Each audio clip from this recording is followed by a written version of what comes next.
they're able to also kind of grab onto you to get up onto this. This can just be shoulder width apart.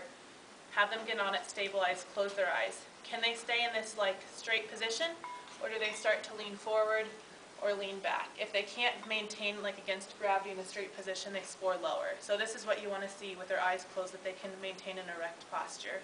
What about the treadmill? Do an incline?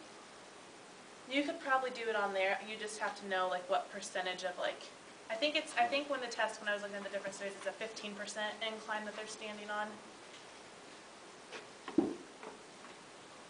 So let's see. But that's something that could easily be made to just a board and whatever the tests show they need to have for the incline there. How about if they don't have sufficient ankle dorsiflexion? Then they won't be able to align. So again, they still get whatever that zero, I think they'd get a 0 if they can't even get on and maintain with their eyes open.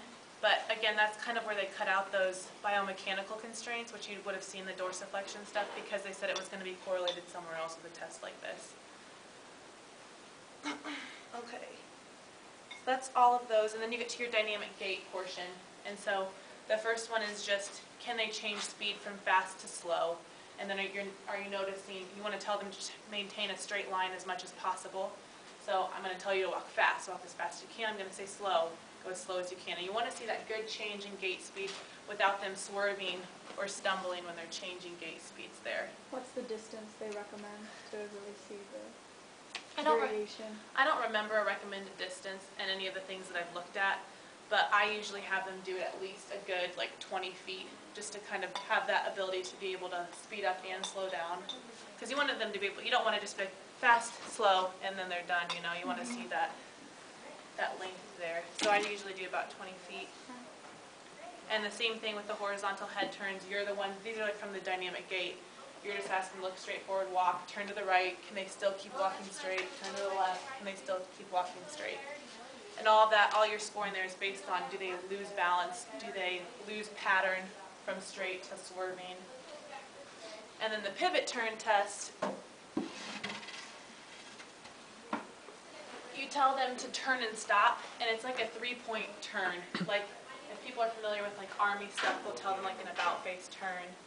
So they're walking, I would say turn and stop, and you want to see 1, 2, 3 with their feet together as they're kind of walking. So if it's more than 3 steps, they go down, and then if they lose balance, they go down.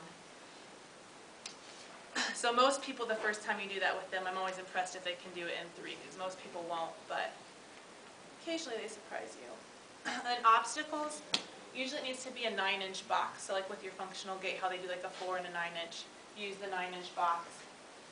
Do they slow down when they're going to walk over it? Like, do they stop and then like have to pick up, or can they just actively walk over it with a very minimal change in gait speed? And that's all about your own interpretation, your subjective report. Did they change too much, or was it pretty fluid as they were walking over the box? And then you do your tug test. So your normal tug, and then the way you're going to score this test is based on what they do after the tug. So you give them their normal tug score, and then you do the cognitive tug, where you're having them count backwards from 100 by 3s. So you sit them in the seat and you say, I want you to start right now counting backwards from 100, and they do it, and then when you can tell they can do it, you say go, and they do it again. If there's more than a 10% increase in their score time, that's how it lowers their score on that. And then the other thing I've noticed with a lot of my patients, especially working in a neuro unit, a lot of them are like, I can't count backwards from 100, and they're freaked out before they even start because it's a math skill and they can't subtract like that. So I'll do something like that, cognitively based, like, well, can you name vegetables for me, and keep naming them while you're walking, or can you name fruit, or something that has to have them think while they're walking. Because you'll see people fall apart. They'll stop counting, they'll all of a sudden be like, strawberry, and you know, they just lose focus. And we've had lots of patients who will tell us, you know, I fell because I went to answer the phone when I was going to the bathroom, and they had to switch what they were thinking about. So a lot of patients like that, we'll tell them to, like, you know, if they have a walker or something with them that they're always with, that has a seat, like a 4-wheel walker, we'll tell them to have a sign on their walker that says, think about what you're doing, where are you going, and only like focus on that, because having those external like stimulus just makes them fall apart. So that's kind of it, unless you guys have questions for me.